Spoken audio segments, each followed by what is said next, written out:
an evening updates para sa lahat ng ating mga legit Dover Cards kung saan iulat natin sa inyo patungkol sa nangyari sa Marikina Regional Trial Court na ang impluensya ni Senior Romeo Halusho Sr. ay hindi po kinatigan ng korte. Ang lahat ng yan, but before that, if you haven't subscribed yet to my YouTube channel, please don't forget to like, share, and subscribe at i-hit mo na rin ang notification bell for more showbiz updates. Yes, of course, bago nga tayo magsimula sa ating mga updates ngayong araw, ay nais ko po munang pasalamatan ang lahat ng mga legit subscribers, viewers, and legit Dover Cards natin na lagi pong nag-aabang at umaantabay sa lahat ng ating mga updates.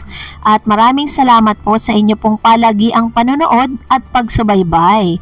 And also maraming salamat for trusting this channel na palagian ninyong pinipili para po ito ay panoorin. Salamat po. At ngayong araw, pag-usapan po muna natin ito sapagkat naglabas na po ng statement ang MTRCB patungkol po sa issue, no? Neto pong si Mr. Joey De Leon patungkol po sa lubid remark. MTRCB to review complaints versus EAT Joey De Leon over lubid remarks. The Movie and Television Review and Classification Board MTRCB will review the complaints against Noontime Show EAT after mainstay host Joey De Leon was criticized for his remarks about the use of lubid in order to determine if his remarks would be deemed a valid issue. So, kasi po pagkatapos po ng isang segment sa Gimme 5 kung saan kailangan magbigay ng contestant ng mga bagay na isinasabit sa leeg, bigla pong sinabi ni Sir Joey or Master Henyo Joey De Leon ang salitang lubid. So, dahil po dito, ito po ay umani ng kabi-kabila ang mga criticism mula sa mga netizen at ang Kapamilya Alt Channel, no, dito po sa Twitter or sa X ay nag-post po, kinuha niya po yung clip and then tsaka po niya ipinost sa Twitter at nagsasabi at kino-call out yung pangalan po ni Chairman Lala Soto patungkol sa issue na ito kasi parang ini-incorporate nila ito sa isang bagay na ginagawa kapag gumagamit ng lubid. Huwag na natin banggitin kasi baka mamaya mabasa pa. So sabi dito, taking cognizance of the complaints from the viewing public in relation to EAT Gimme 5 segment aired last 23 of September 2023, the Movie and Television Review and Classification Board, MTRCB, shall determine if the same are valid and presumably violative of Presidential Decree No. 1986 or its implementing rules and regulation. Ito po yung sinasabi ng MTRCB. Sinabi nila na pinapaimbestigahan nila kung meron ngang nilabag ito pong si Mr. Joey De Leon patungkol sa issue na yan. So ngayon, antayin lang po muna natin no, kung ano po ang magiging decision or kung meron ba talaga siyang nilabag.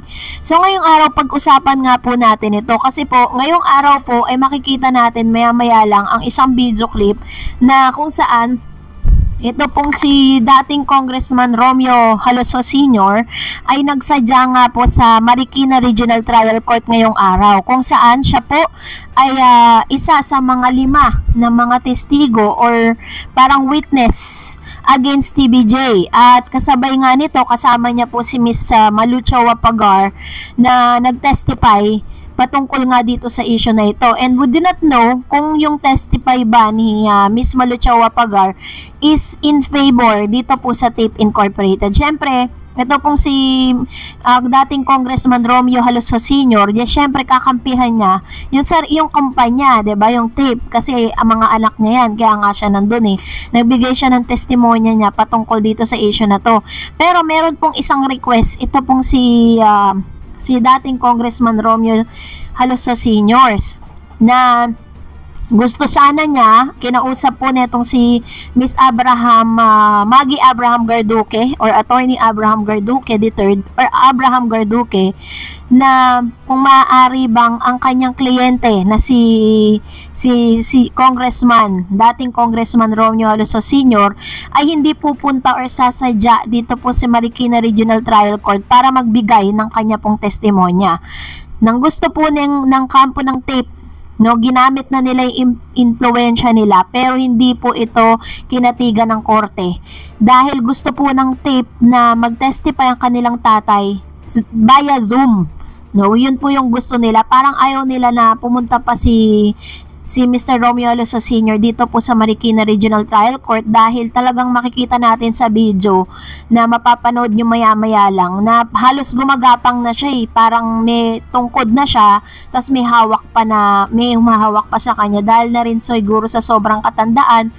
Kaya po medyo nahihirapan na rin siya magbiyahe at maglakad-lakad. Kaya naman yun yung isa sa mga request niya na hindi po pinagbigyan ng Marikina Regional Trial Court. Kaya kahit po talagang halos gumagapang na siya dun sa hagdan, ay talagang pumunta po siya kaysa naman mabaliwala yung kanyang testimonya na ibibigay. Kasabay nga nito, sa video na mapapanood natin, ay meron pong kasama si Attorney Enrique, no, sa Divina Law at isang maleta po ng mga papeles ang kanyang dala dahil talagang napaka-importante ng araw na ito dahil ang mismo may-ari ng tape at isa sa mga shareholder ng Eat Bulaga ang haharap po bilang isa sa mga sa witness stand at kailangan po magkaroon ng cross-examination dito po kay Attorney Enrique ng Attorney Enrique ng Divina Law. So, dahil po dito ay nag-aantay tayo ng ilan sa mga updates mula sa mga news online